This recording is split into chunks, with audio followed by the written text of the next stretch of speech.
나와 신나고 뻔게 또 신나 샤바와키 신나무 기그라니 짜이 샤바기라니 짜이 기그라니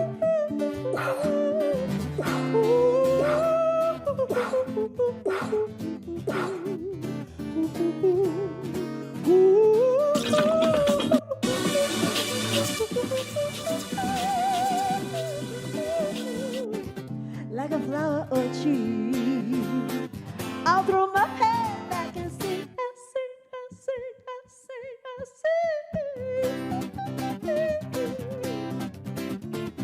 Luaiti et apela sombera.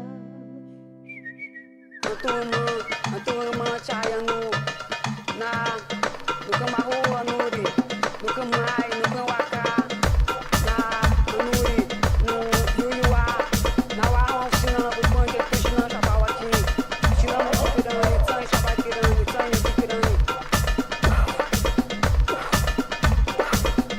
awa maunu maunu wai sharai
Kamai, no Kanwaka, na Nuri, no Yuyua, na Wahon, China, Bukonja, Tushina, Shabawaki, China, Mukirani, Tsai, Shabakirani, Tsai, Mukirani.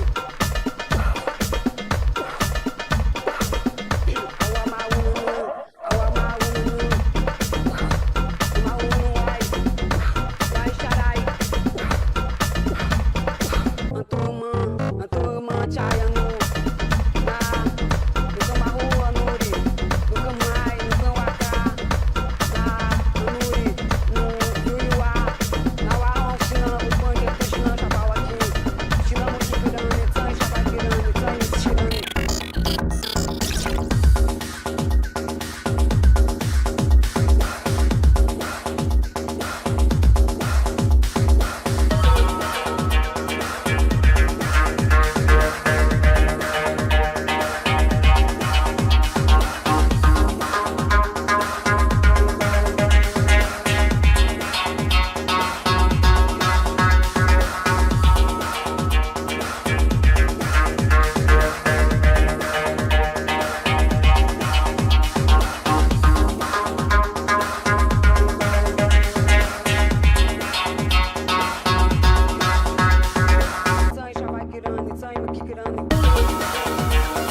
Na warra chinana bu punk tu chinana chaval aqui. Chinamo kikirani tsai chaval kirani tsai mu kikirani.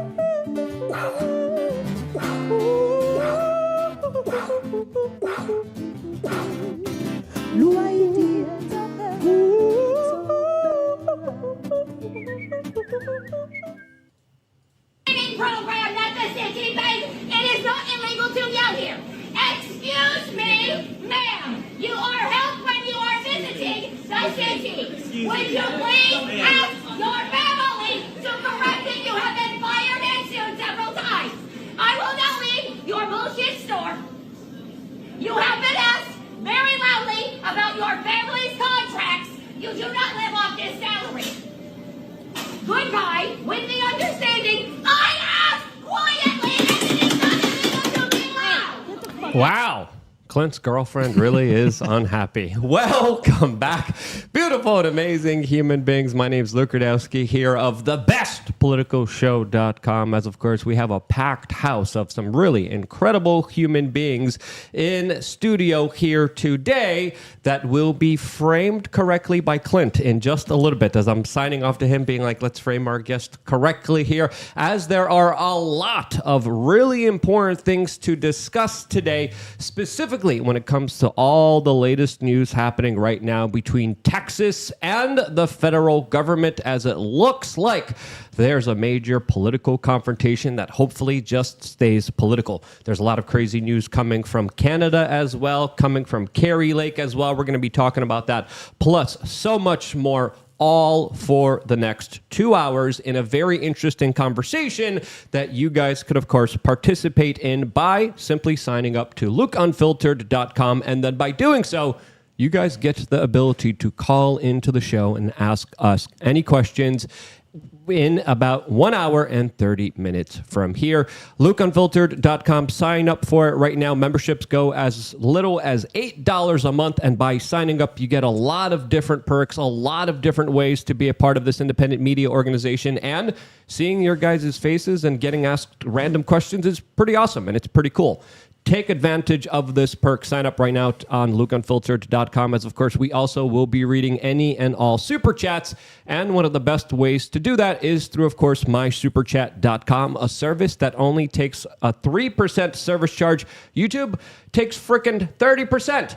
MySuperChats.com, 3%, and your super chat shows up on screen. Whatever super chat you send, we, of course, will be reading here during this broadcast, as we have some really incredible human beings here for this conversation. So make sure to share this broadcast with your friends and family members, as we're having a lot of really incredible people come to Miami to be here with us in studio. We're going to have Zuby coming. We're going to have Alex Stein coming. We're going to have Ben Stewart coming in studio tomorrow. We're going to be shooting a little bit earlier, so make sure to click the subscribe button, the notification button, because we don't know exactly when we're going to be going live, but when we do, it's going to be an awesome and incredible show that you guys make happen on thebestpoliticalshow.com. Today, we have two awesome human beings joining us for this conversation. The first one of which is Drew. Outstanding. Drew, how are you? And thank you so much for coming here. And for the people who don't know you, who are you? Drew, I'm outstanding today, so thanks for having me. This is truly amazing. U.S. Army retired since about 2021, medical guinea pig, if you will. We can talk about that a little bit later. Pop culture, 90s subject matter expert. I like talking about that and politics and really just learning stuff. So I'm here to join in on the conversation. So I appreciate you having me, space host on Thursdays about pop culture and politics. Yeah, your knowledge on the National Guard is going to be very important today with the conversation. But the real reason you're here is something that, of course, we're going to have to save for Rumble, as, of course, YouTube really doesn't want to talk about what happened to you, which is, I think, one of the biggest criminal elements of our society that needs to be exposed more than ever. So you guys should definitely stay for that conversation that's going to be taking place on Rumble. Joining us also today is Michael Rechtenwald. Michael, for the people who don't know you, who are you? Yes, well, I'm a writer and a public speaker, and I'm running for president as a libertarian. And so my website is wrecktheregime.com, and that's where you can find out all about my campaign and follow me there. And follow me on Twitter at Wreck the Regime. Well, you sure have the Donald Trump skincare regimen going on right now. The lighting is set up here where it's like you have very presidential skin. I would say Clint might also be on the ticket as a VP here. Clint, Yes. how are you? I am not nearly orange enough to actually have a chance in this race, but I am We'll running. spray tan.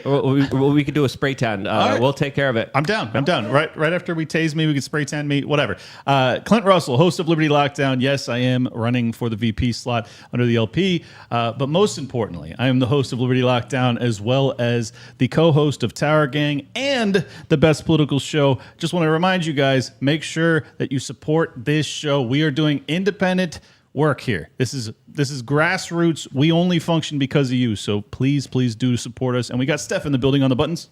Hi, this is Steph. We are Change. I am on the buttons, and I'm super excited to spray tan Clinton Russell. It's going to be a fun show. Of course, Atlas is also here in the background. She's the real co-host. That's right. But we'll get to her in a little bit. She always has interesting things to say at the end of the show. But yeah, as you mentioned, we're independently supported. We're independently funded. Usually other podcasts have advertisements every 15 to 30 minutes. We don't have that. We have you guys signing up to lukeunfiltered.com, making sure that the conversation could be not interrupted with just ads all the time. And we definitely appreciate you guys giving us the ability to work for you.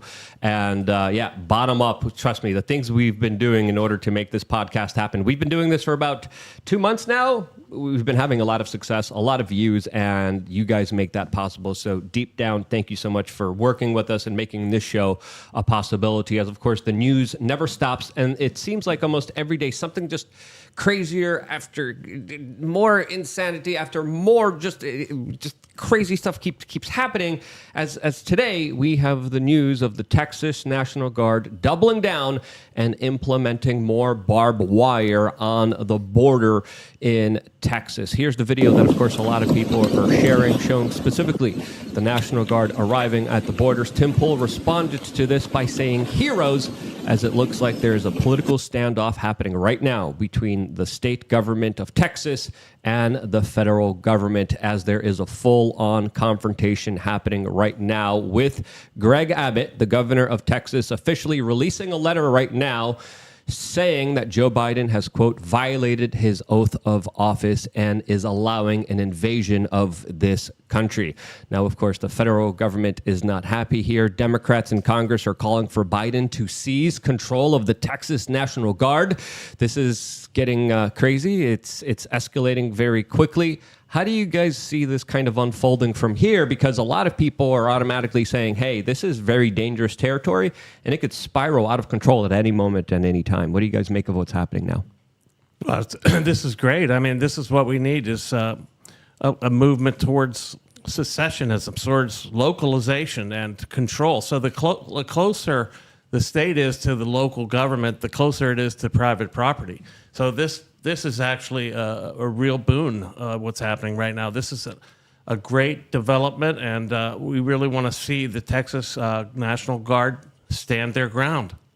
Clint, you read this letter that was released by Governor Abbott, and you were saying, wow, this letter is incredible. What stuck out to you when it came to reading this letter? Yeah, I mean, the biggest takeaway I had was that it reminds me of the grievances from our founders against the king. I mean, at the founding of this country, it's really courageous. And this is coming from someone who's been a big critique of Governor Greg Abbott. He was not good during the 2020 period, but this was phenomenal. I mean, this totally harkens back to what our founders said, that you have a king that is not paying attention to your totally righteous grievances. And in this case, it's you must defend the country. If you're going to claim that Texas has no right to defend itself, well, then you have to defend it. If you are unwilling, then Texas will stand up, and that's what they're doing. Let me read a small section of this letter. It reads, James Madison, Alexander Hamilton, and other visionaries who wrote the U.S. Constitution foresaw the state should not be left to the mercy of a lawless president who does nothing to stop external threats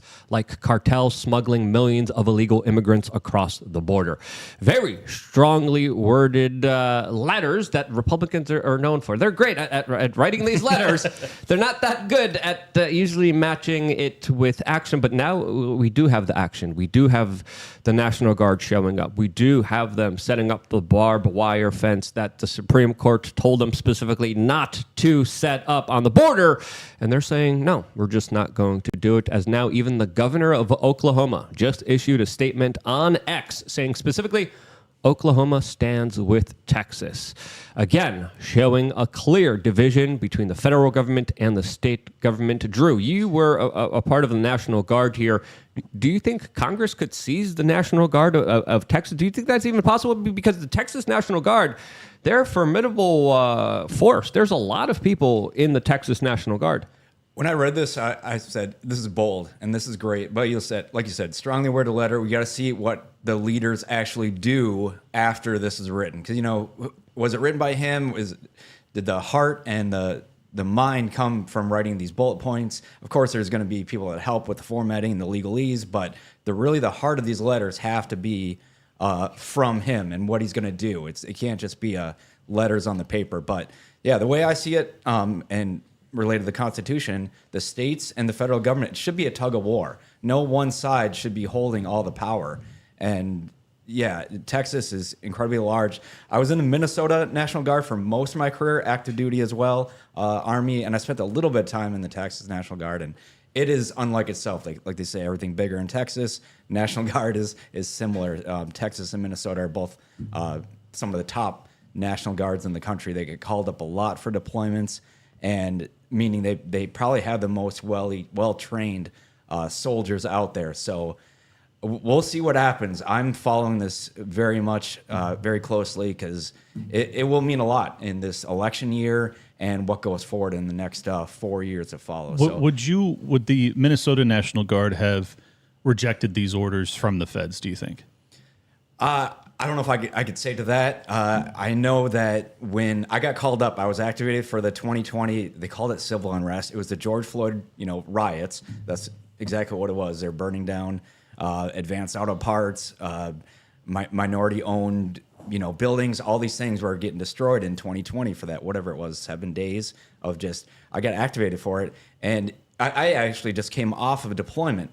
And we went right back on like it was a regular deployment, our tactical operations.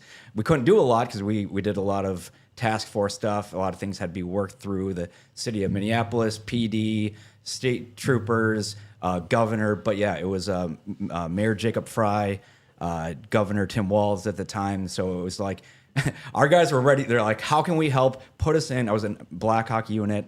And so it turned into just a command operation for this response to the George Floyd incident. And it was interesting. One thing that was big was like, all right, they're setting cars on fire.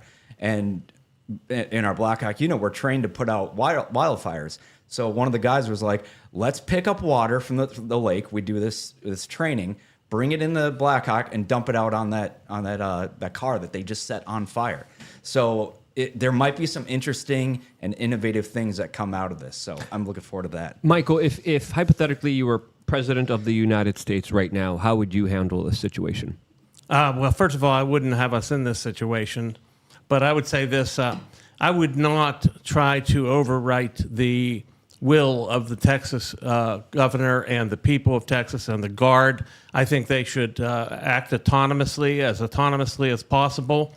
And that we need to have more states doing this, and that is to reject the federal mandates and unconstitutional laws that are being foisted on them by the federal government. This is exactly what I've been calling for in my campaign, which is to decentralize, localize power, and this way we wrest the power away from the federal government, vest it in the people, and this is going to be an interesting topic of discussion in the next libertarian presidential debate, I should say, because we have a very large contingent of what we'll call open borders libertarians, and they're going to see this as a kind of draconian method to keep out immigrants, and that they're going to say that those who are actually advocating this are the statists, Whereas it's very evident that the central government is what we're trying to resist. That has to be resisted. The central government is what is foisting all of these unconstitutional requirements upon the states, and in this case, utterly abandoning its supposed requirement to protect the border, and instead is forcing Texas to defend its own border. Let me read the first line of this letter from Abbott. It says, "The federal government has broken the compact between the United States and the states." That's the very first sentence in that letter. Yeah. I mean, that is such a profound and bold thing to say. I honestly, when I read it, I couldn't believe it was real, because I was like, we had the whole lockdown era, we had the mandate era, nothing.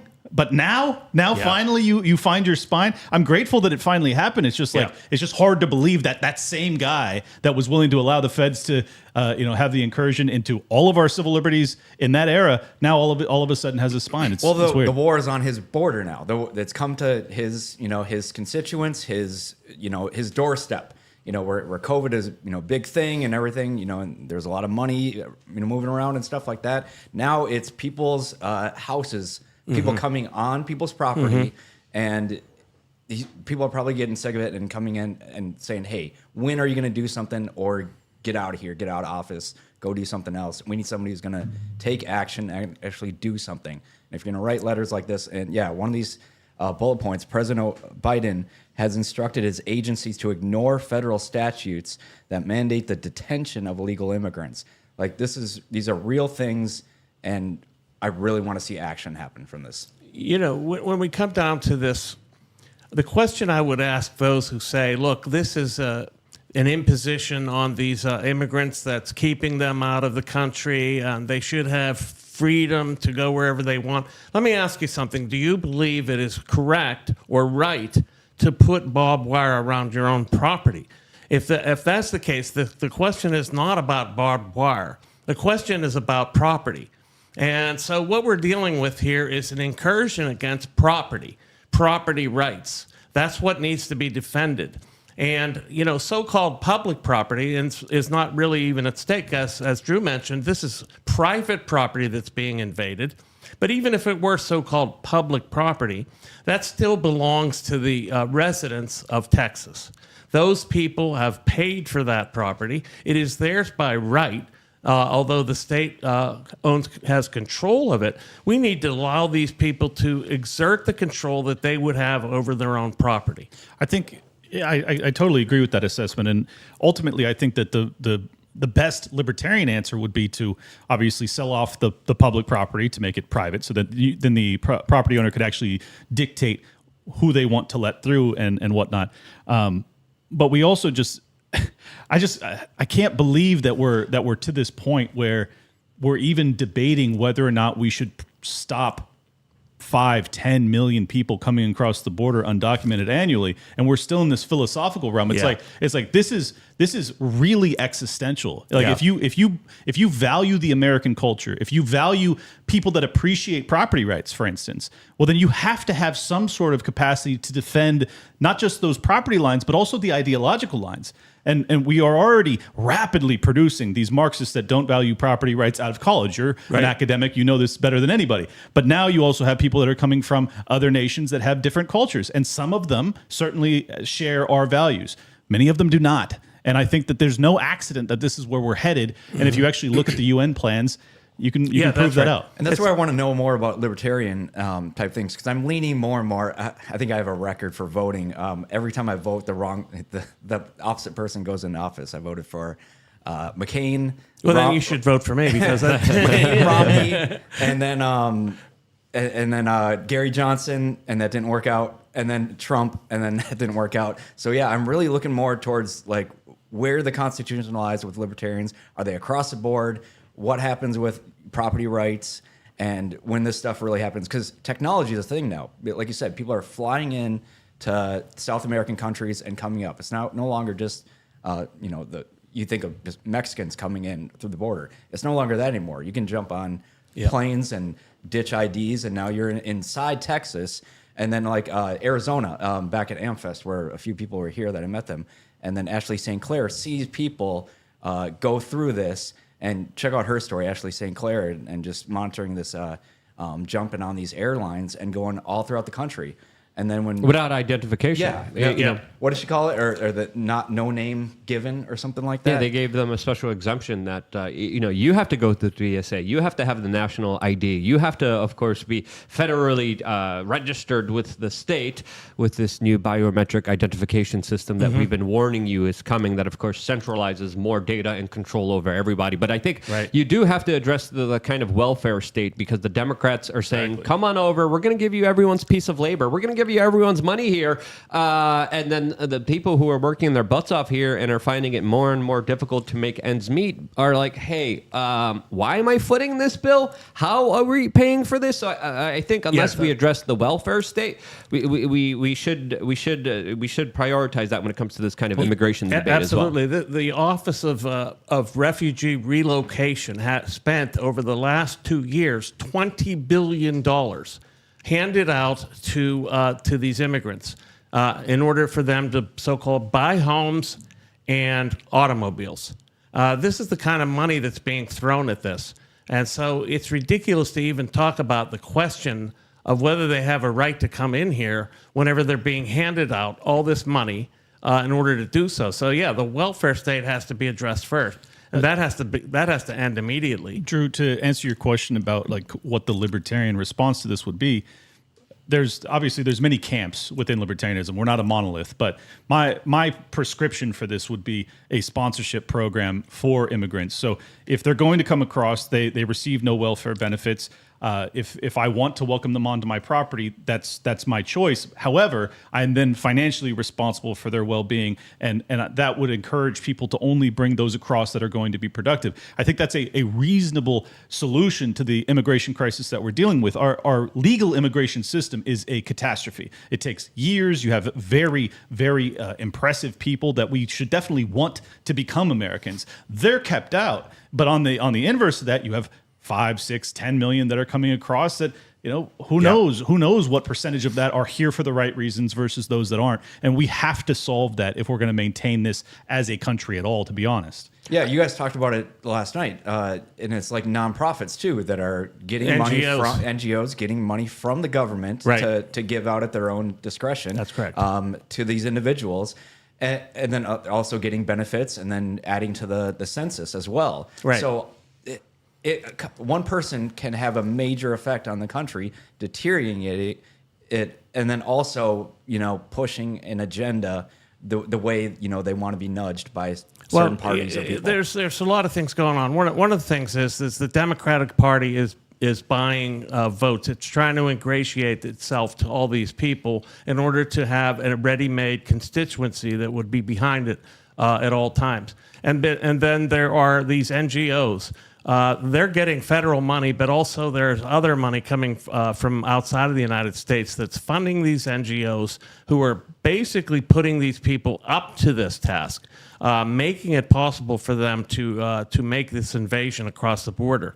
And this already happened in Europe. Yeah. I mean, this is a UN plan that we're witnessing. And for libertarians of all people to look at a supranational organization and say, I'm going to bite my tongue because I think that's the philosophical principled thing to do. It's like, no. Like the obvious principled thing to do as a libertarian is to throw off the yoke of some supranational organization that wants to invade your nation. It's ridiculous to me. Yes. The UN has been foisting this on us for a long time. They want to erode national borders. They want to get rid of national sovereignty.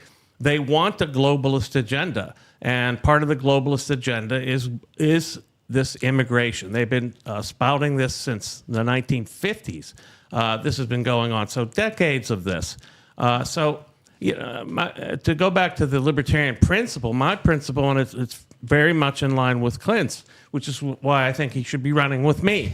But that is, I believe in an invitation basis immigration program that is sponsoring these people. So there's liability insurance that you would have to adopt in order to bring over an immigrant. You would take on the liability for that person. It seems like a really fair and reasonable fix that also brings in people that are going to be the most productive. even if you just want to set aside all of the philosophical arguments and all the bleeding heart arguments and just talk about this from a fiscal perspective, we're $34 trillion in debt.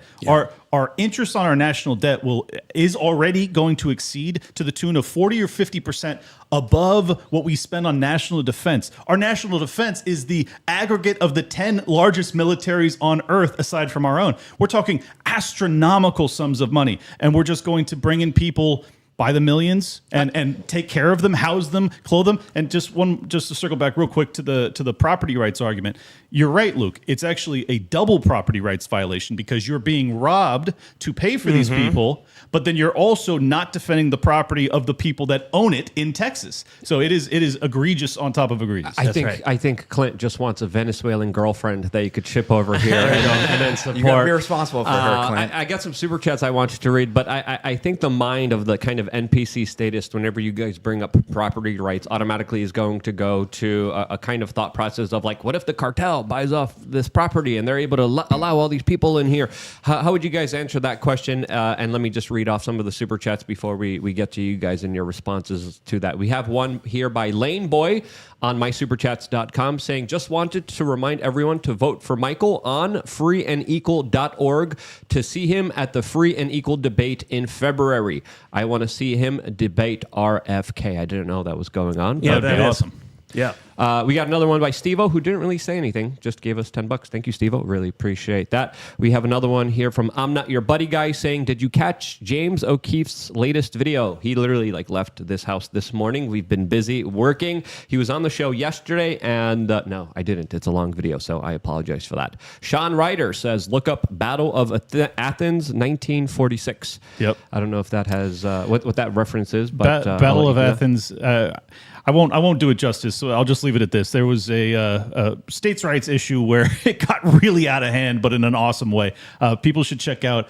It's not Sargon of Akkad. It's the other dude with the crazy accent. The incredible breakdown on it. I'll tweet it out later.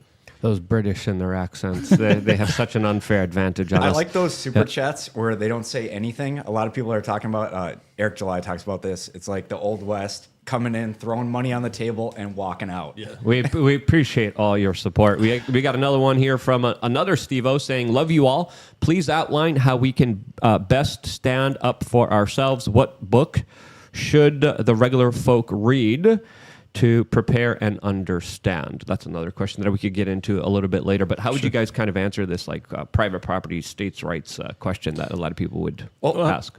Yeah. First of all, I over Christmas, I was watching. It comes on. Happy Gilmore is on there, and who's the bad guy in Happy Gilmore? You think it's Shooter McGavin, everything like that. But his grandmother lost a house because she didn't pay the property tax for over a decade, is what she said. I'm like, wow, I didn't notice it first time I watched this. But yeah, so the bank, the government took it and was selling it, at auction, and he had to get the money back. So it wasn't this golf guy was a bad guy. It was the government saying, even though his grandfather built the house with his hands, put it on this property, he passes away. Now the grandmother is responsible for paying property tax on this over and over again. And I just try to wrap my head around that with culture when it comes to politics and property rights. It's mind-blowing to me that we even would debate whether or not the government should have a residual income stream based off of property that has existed forever. And they just in perpetuity, they get paid forever. And oh, by the way, if they inflate the currency and they make the value of that property go up, well, then they get paid more. Well, that's what happened. What an unbelievable racket. In the last couple of years, anybody else notice the housing market went straight up? And then what happened after that? Your property tax went up. Tax receipts go up. Yeah. And what if it goes down? Does that it usually lags a couple years? Exactly. So you're paying that higher property tax for a couple years, and then I'm monitoring. That super chat asked what to do. I watch out for housing market prices. I'm not an expert when it comes to finance, but I started to pay attention in the last couple of years. Housing, the Federal Reserve, I think you've talked about that. Their interest rates affect the housing interest rates, and that affects your house value, and it all goes around in circles. So, yeah, I would like to know more about your X says audit and end the Fed. Yeah, I want to. Well, I want to get into that too, because this was one of my kind of disagreements with Vivek Ramaswamy. I was like, end the Fed? No, he's like peg the Fed. Where do you stand on the Federal Reserve question? The Fed should be ended, of course, and audited as well, And prosecuted. We need to see, yes, and we need to see just how much they have stolen from the American people over these years. And in fact, if it weren't for the Fed, you wouldn't see this inflation at all. You wouldn't see the boom bust cycles. You wouldn't see the rising costs of anything like this. So the Fed is a counterfeiter. Okay, so they create money out of thin air and then charge interest on it. I mean, this is unbelievable. This is the biggest racket that's ever existed. And we stand by it. I mean, we just, nobody does anything about this. Well, does anybody know about it too? For the normies out there, what is the Federal Reserve? From what I found out a couple of years ago, it's a private organization that started, and they can control the flow of, It's money. a private bank that controls the creation of money effectively out of thin air by giving it to other of their partners in the Fed Reserve System, and that system is what's controlling the economy. They have almost complete control over the economy. They can inject money wherever they like, and if the CBDC, the central bank digital currency, is inaugurated, they would be able to put it into various sectors of the economy at a push of a button, which would then inflate prices in different areas, totally manipulate the market, control your spending and debt, keep complete surveillance over everybody's transactions. And blacklist you if you get out of line. Debanking. And just to add one more note to the formulation of the Federal Reserve, it was formulated by the most wealthy banking families all over the world, including the Warburgs, and I'll stop with my list there before we get kicked off of YouTube. But that's true. It happened in 1913 in the dead of night in the Jekyll Island. This is actually all true. This is what happened. It's the greatest scam, and it was done. Even though we all know about it, I think a lot of people have just accepted their fate. Like, well, there's nothing we can do about it. Well, that's not true. We actually, if people were to care as much as they care about their day-to-day, like every time you go through a fast food drive-through and you realize that the price of everything has doubled, instead of just going like, oh, what's wrong with McDonald's? We all said to ourselves, we have to end the Fed. This is insane. Then we might actually be able to fix things. Yeah, we got another super chat here from Sam Williams. He says, are you familiar with William Bill Cooper? His book and his story, you said this, it's kind of weird. Have fun changed my outlook on everything. Yes, we talked about William Cooper on Rumble, I think just two shows from here. I read his book as well, and it was very eye-opening, to say the least. I don't know if you guys had any kind of we're talking about with esoteric it. things out here that a lot of us, it takes years paying attention to this stuff. And it's usually, if it's your day job, then we're more connected. But yeah, my friends and family, we say this stuff and it goes over their head. Or I tried talking about it in conversation, Thanksgiving, Christmas, whatever. But what you can do on an individual basis, because the average person is doing the hard work, the blue collar jobs, the white collar, whatever. I started getting things like watching Tim's show, Brave books. A lot of people that we know have been writing in these books, reading them to kids. I give them to my friends and family for birthdays. Brave books, they're awesome. And the Tuttle Twins, which they're doing kids programming as well as the Daily Wire. The stuff has to be in our daily knowledge, our what's going on around us, and that our friends, family can learn about, and then it can start the conversation, like Luke's shirts do. Yeah, we got another mysuperchat.com from Quack Session saying, has the Me Caucus endorsed a VP candidate yet? I've had many of the Mises Caucus state affiliates endorse me. I don't know that the Mises Caucus actually does a unified endorsement, do they? Well, what happened is they did send an email recently in which they said this is another great reason to become a delegate and in D.C. is that that you were on the ticket, and that's why they said I think it amounts to an endorsement as far as I can see. I'll check it out. I didn't read the email today. I've been too busy, but I appreciate it. If the Mises Caucus sees fit to endorse me, I think that as most people understand, the Libertarians are almost certainly not going to win the national election. However, if it were Rec and I on the ballot that are able to travel and do the biggest shows in the country and actually get this message to millions and millions of people, which we already do through this incredible show, well, that can actually change the window here. We were out last night eating with Seamus Coughlin, and then we were talking about this, and we were like, "Hey, anything and everything could happen." And then Clint kind of got scared there. I was like, "Don't you pretend that I can win? This is insane." I mean, if they kick Trump off the ballot last minute, you guys are on the ballot. Yeah, that's right. We could have a chance, but what I'm running for president for is to shift the Overton window toward liberty and to open up people's eyes to the kind of vista that is possible under a real libertarian scenario. What would it mean for people? It would mean all kinds of things in terms of liberty.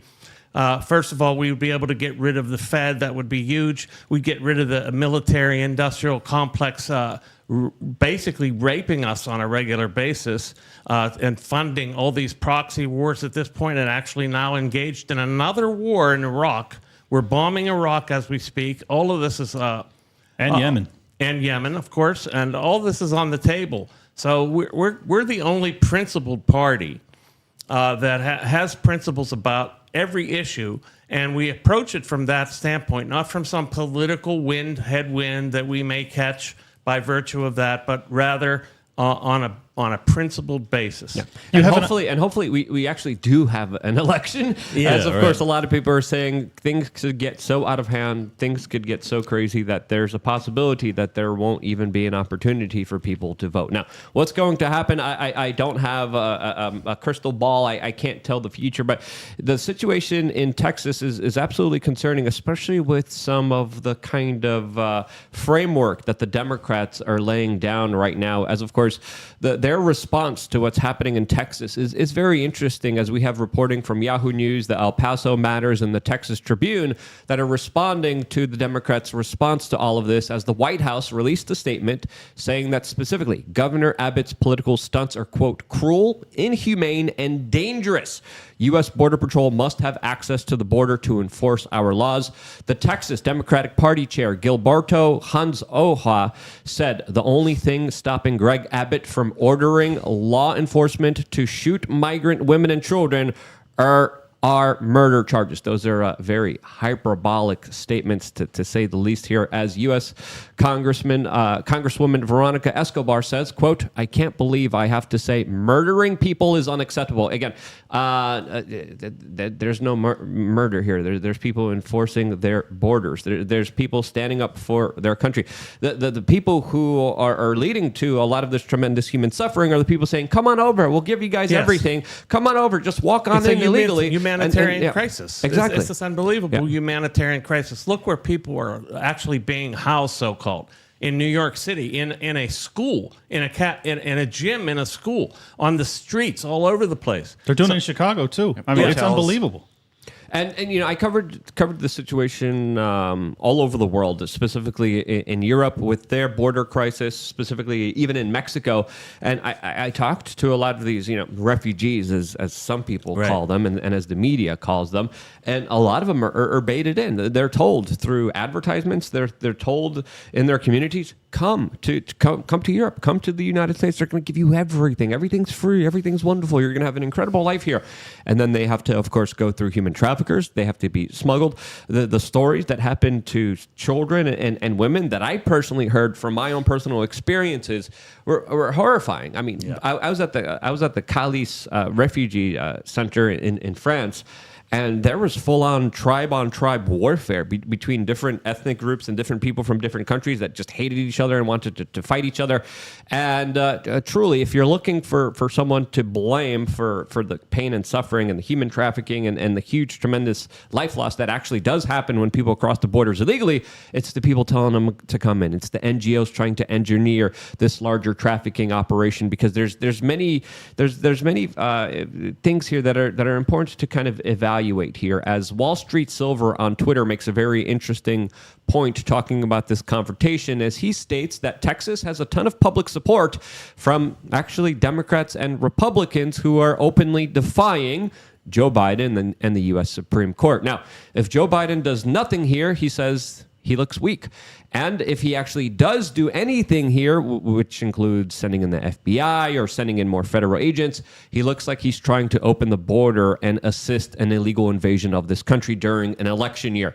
So he's in a tough situation. How do you guys think the federal government will respond here? As of course, it seems like they're kind of stuck in a catch-22 moment. I wouldn't be surprised if Biden doesn't try to call up the Texas National Guard to deploy overseas.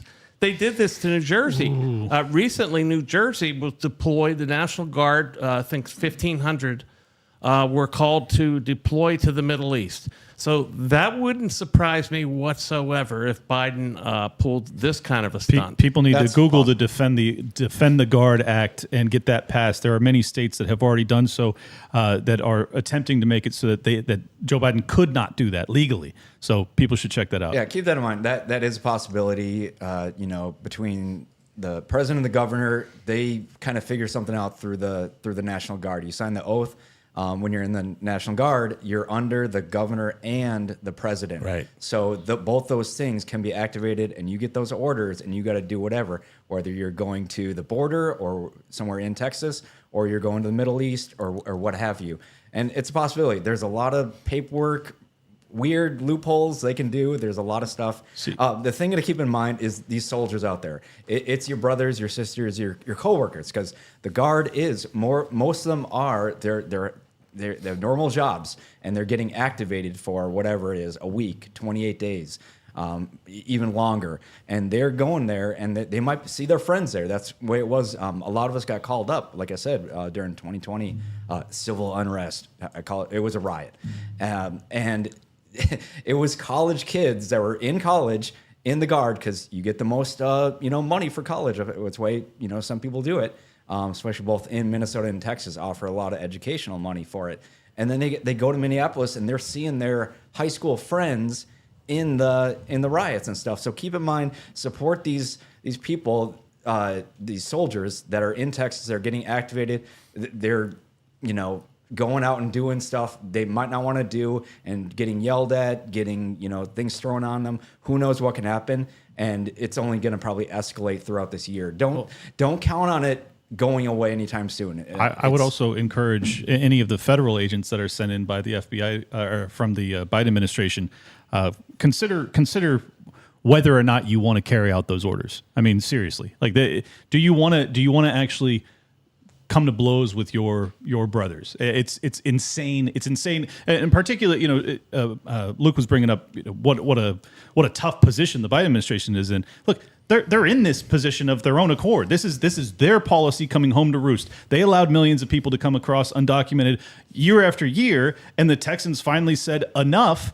Now it's your turn to decide. Are you going to actually violate states' rights to this extent, or are you going to do your damn job and actually allow these people? Just let them. Since you don't want to do it, just let them put up the barbed wire so that it stops the deluge that we're dealing with. Well, if they act here, they're specifically forcing the border to be open. And those are really bad optics, especially with the current jobs market, especially with the housing market, especially with all the pain and suffering that has been put on the middle class that maybe still exists somewhere, but more specifically, some of the poorest people in this country that are dealing with horrible financial situations, mainly because there's more and more people being brought in that they're paying for, but more importantly, making sure that the cost of labor is going down and the price of housing keeps going up and up with all these people being brought into the United States. So there's a lot of factors here that I think a lot of people don't realize, that they need to understand that this is the weaponization of human trafficking, and we're finally making a stand against this, and the Democrats are literally screaming murder. Why are they saying murder? Well, I think they're trying to lay the groundwork for maybe an overreaction or even a very aggressive action that I just think at this point they don't care. They have a president that they know is not going to be the next president of the United States. They know he's a flesh suit. They know he's not going to be in there for a very long time. So why not? Just make him do some of the most unpopular policies that they know they could get away with because he's an old guy. He has dementia. Why wouldn't they do that? If you're thinking like they are, That's the strategy here. That's the move to make They here. think emotionally. So it's all short-term thinking and be like, oh, it's just fine, you know, or it's mean to talk about this stuff. There's people Well, probably it listening. depends on who you're talking about. I think the Biden supporters, you know, obviously are more inclined to be emotional. A lot of them have horrible gut floras and are just mentally not well. Take care of your health, exercise, people. But Biden's not calling the shots here. Clearly, there is another power source above him pulling his strings, telling him what to say, as the guy could barely stand Well, and that's where upright. there's malice. So it's not just them acting on emotions. I think what they're doing is very calculated, and I think they're ramming through some of the most unpopular policies when they have the opportunity to do so. And Biden is that opportunity for them. Yeah, there's the malice people, the people behind the scenes that are, you know, coursing the river to go a certain way, and then there's people, our normie friends, that, you know, would be like, oh, you can't talk about, you know, that's kind of mean. Anybody can come in. America, bring in your tattered, torn, you know, all the stuff, but it has an impact. And you got to, in the military, we look at second and third order of effects. Be like, if we do this thing might happen. And the amount of strategy, like, okay, the opposition, they're using strategy to do something long term, and we got to think too. Be like, okay, but if you do that, will housing rates go up? Will I lose my job? And then going back to be like, okay, the people, the federal, you know, people, FBI, whoever that are Biden, that are clashing with Texas. You guys were talking about this. Tim Pool was talking about this the other night too. It'd be like, all right, why are these people doing it? They say the paycheck, I got to pay the mortgage, and then you know, I got to do this. Oh, the pension. I need that paycheck to pay my bills, and I got to stay in. I can't just leave because I got that pension. Yeah. So they have a grasp on you. Nuremberg defense, though. But it goes back to values. So in the Army, we learn about the 7 Army values: loyalty. I can't repeat them all right now. You know, leadership. It's loyalty, duty, respect, honor, self-service, integrity, and personal courage. There, I guess I got it. It hasn't been too long, and got some brain stuff I'm working through. But I still got that, because we learn that right away. And when you have that basis of values, it's just kind of cliche at the time, and you got to learn it. But that stuff comes into play when it matters. And this is one of those moments where it matters. So that federal agency guy, that agent right there, why are you doing the things you're doing? And really think about the long-term aspects of this, and be like, hey, maybe you don't want to do this job. Can we have somebody else that will hire this guy? Maybe in Texas, maybe like, hey, federal guy, a Fed, you know, do you really want to be on that side doing what you're doing, or do you want to come work for us doing the right thing? Well, to play off of what Luke was saying about kind of worst case, second, third, fourth order effects, just look at what happened in Ukraine this past year. They canceled their elections based off of the conflict. Well, if I'm the Biden administration and I'm concerned about Donald Trump getting back into office, which they are clearly very concerned about that, well, if there is any sort of clash that happens between the Texas National Guard and the feds, I could totally see them, you know, pulling that card. I don't think it's likely. I think that they will ultimately pull back, but anything's possible at this point, in my opinion. If you remember, I just thought about the first time that I was ever on Timcast many years ago because of a guest canceled, and as soon as the show started, people should go back and watch this, because they said, Luke, what should we do? And I was like, first, we need art, we need creativity, we need memes. Second, we need national divorce.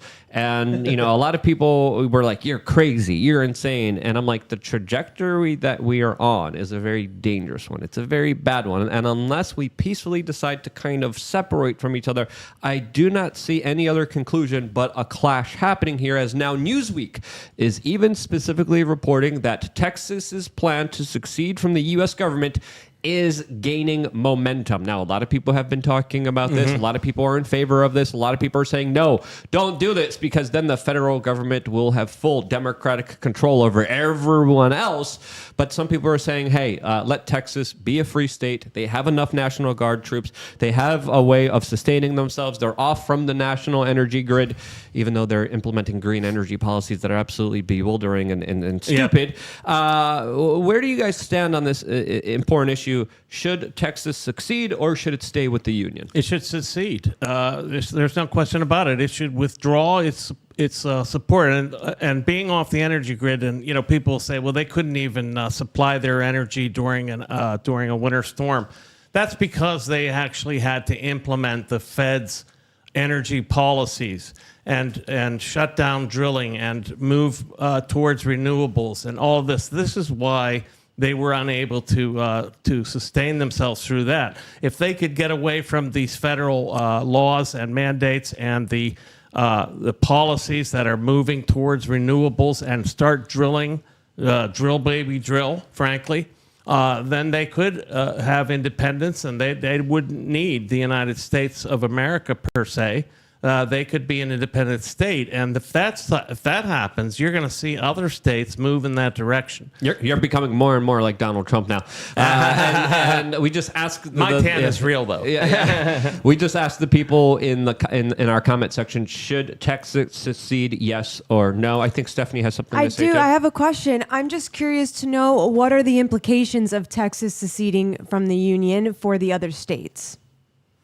Well, obviously, Democrats would have more federal power and authority since Texas is a red state, and representation in Congress and in the Senate would predominantly favor, of course, more Democrats. But that's the situation that's going to happen anyway. How about both California and Texas secede, and we figure it out from there. We do have that movie coming out. Can we just get rid of one? And, there was the and movie. People think this stuff can never. They're like, oh, that'll never happen. A lot of things happened in the last 5 years that people thought could never happen. But I thought only Texas was allowed to secede from the union. I didn't know California had a right to do that. Well, any state could succeed. Yeah. My belief is that the union was entered into voluntarily. It can be exited just the same. I know that there's been disputes of that, some famous ones from the 1860s, but I still stand by that. I think that ultimately people have a right to do so, and I think that the tyrant is the person who tells people that they can't be free.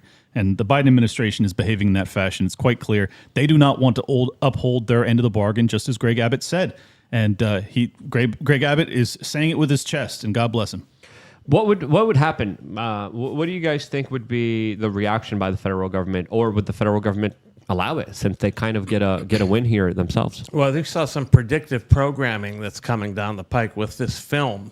I think it's called Civil War, and they're trying to already peg the defectors from the federal government as of course, domestic terrorists and every other kind of thing they can think of, alt-right and radicals and fascists, and so forth. So that's the kind of predictive programming that they've been putting out to vilify in advance any kind of secession movement. Yeah, but mind you, there is no institution of slavery to defend at this point. So yeah, your moral argumentation as to peacefully divorcing is kind of null and void. Like, good luck making that argument. Now, there's a huge percentage of Democrat voters that will still buy it, and they will still view it as a threat to the union and blah blah blah. But I think that if people were to be honest with themselves, we really do have two different.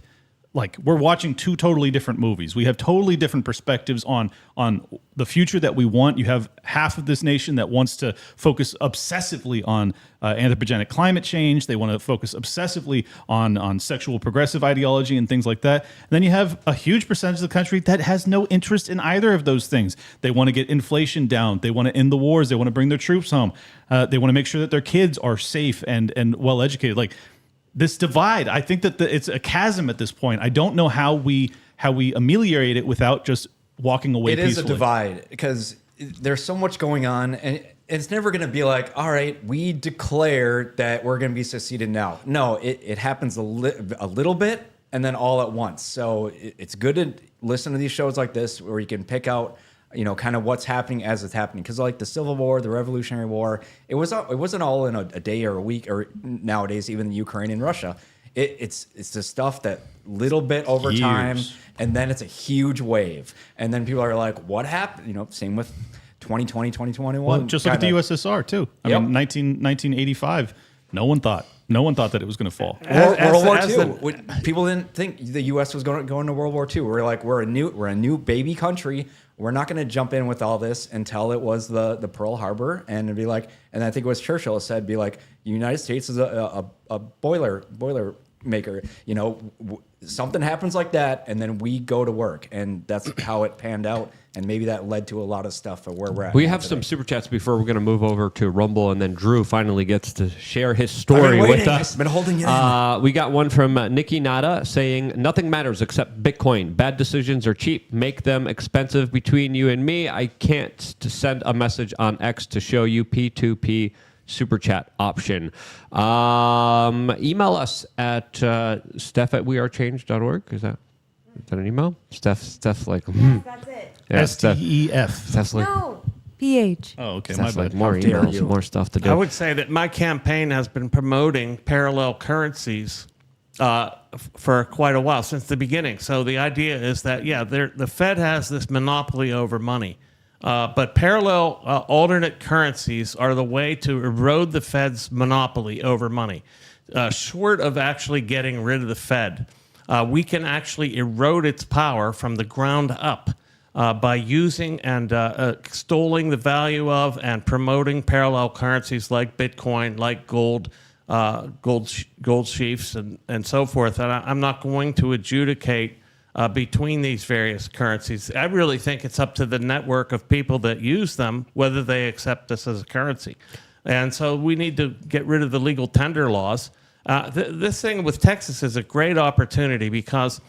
And as we see with the national debt rising, you're going to see more states looking at the national debt and saying, do we want to be burdened under this debt? Do we want this debt to be imposed on us? And they're going to see that the currency is devaluing on a daily basis. Do we want to be using this currency any longer? Do we want to have a parallel currency that we can use that controls for this inflation and doesn't allow the Fed to dilute our money's value? We got another super chat from Steve-O saying thanks, and a little controversial one from Hibiscus saying, you can't win the general. All you're doing is helping the Democrats. So sick of your TDS. Put the country first. We're in deep trouble. How do you guys respond to something like that? I mean, first off, to say that because we would like to run as a third option means that we have TDS is just delusional. If you actually watch Liberty Lockdown, you hear me talk about it. I don't think you will conclude that at all. But let me also say, if you are only left with this binary choice between shit A and shit B, well, they have no real obligation. It's essentially a race to the bottom. The way I view the Libertarian Party, and people will have their disagreements. Many people would like to see them actually win. Certainly, I would love that. But in the interim, I think that the value of the Libertarian Party is to present a third option that requires the GOP or the Democrats to actually uphold their true values. The Democrats pretend to be the party of peace. They're not. They are endless warmongers. The conservatives pretend to be the party of austerity. Donald Trump, your guy, spent over $4.5 trillion on one of his bailout bills, and he bragged about how big it was. That doesn't mean I'm deranged to say that. That means you're deranged to ignore it. So that's my position. Yeah, absolutely. We need to hold their feet to the fire, and that's the only way we can do it is by posing some sort of a threat to their electoral domination. But listen, let's also acknowledge that there's going to be more electoral malfeasance that costs Trump votes than anything that the Libertarian Party could do. I mean, they're already criminals in terms of their electoral treatment. So there's no way that we can. Basically, don't worry about us. All right? They're just Right. enforcing a democracy. They're fortifying it, Yes, and fortifying. securing it Who's for democracy themselves. and who's constitutional republic? We got another super chat from Spooky Spoon saying, great show tonight, Luke. Well, thank you, Spooky Spoon. Thank you for all the people here on YouTube. As of course, tomorrow we're going to be live at a different time, so make sure to click the subscribe button and the notification button, and maybe the technocratic gulag overlords at YouTube might maybe show you our live stream. As of course, we have a lot of people watching here, but now we're going to go over to a place that actually allows free speech, that actually allows us to speak freely. That place is, of course, rumble.com. Rumble.com/wearechange is the website. As, of course, if you go to Rumble right now, you scroll down. We are in 4th position down below since Rumble just did a big deal with Barstool Sports. They are on top, and then we are in the picks selection down below. But just go to rumble.com/wearechange. The conversation there is definitely going going to become a lot more interesting as, of course, the poll that we just ran on YouTube is showing that 72% of our viewers want Texas to succeed. Let's go. I also asked that same question on Twitter. Again, we're going to continue this conversation. We're going to get into some other stuff that we can't get into on this particular platform. Before we move over, Drew, where can people find you as we leave our YouTube audience? Yep, on YouTube, it's Operation Outstanding in Field. That's where a lot of my recovery when it comes to the impacts. Something that happened to you that we can't talk about here on this particular broadcast. That 2021 medical thing stuff. Yeah, stuff. It was. So yeah, on my YouTube, I do adaptive sports. I'm trying to do whatever I can to get back my life, or this new life that I have in a relatively different body after going through this experience. But on Twitter is where you can really find what's going on with what happened to me. I hold spaces every week on Thursday related to politics and culture. We talk about culture is downstream from politics. I messed it up. The Andrew from culture. Yeah. Yeah, the Andrew Breitbart quote there. So I pay attention a lot with movies, the downfall of Marvel, DC. A lot of this stuff has just become complete garbage by a lot of the government interference, ESG type stuff. I'm going back and watching more 90s and early 2000s, 80s movies. Those are the way to go. I'm making video essays on those. So that's where I'll be on Twitter at Drew Outstanding. Mike, where can people find you? Yes, it's Wreck the Regime. It's rectheregime.com. And that is my handle across all platforms at Wreck the Regime, REC the Regime. We'll put that in our description as well. And Vice President Clint Russell. At Liberty Lock Pod on X. Clint Russell's the name. Liberty Lockdown's the game. Subscribe on YouTube to Liberty Lockdown, and I will also be on Tower Gang in about an hour and a half. You should watch that on Rumble because we deleted off of YouTube the second we end. It's very spicy. We got stuff here. This is Steph. We Are Change. You can find me on Insta, and you can find me on X at Steph WRC. I would say it's definitely special. Anyway, go to rumble.com on the front page. Scroll down a little bit. And we are right over here, as of course, Carrie Lake is also going to be doing an exclusive on Rumble at 8 p.m. Eastern. So right after we wrap, Carrie Lake will be addressing a very important story about her essentially being bribed to be out of politics. As of course, we know Carrie Lake and the story of what happened to her, especially with the Republican chair in Arizona saying that he's afraid about his car exploding with him in it, is an absolutely crazy story. We're going to get into that, plus a lot more. Drew will finally be able to share his story. His story is very important. His story is one of many stories of many Americans that is sad.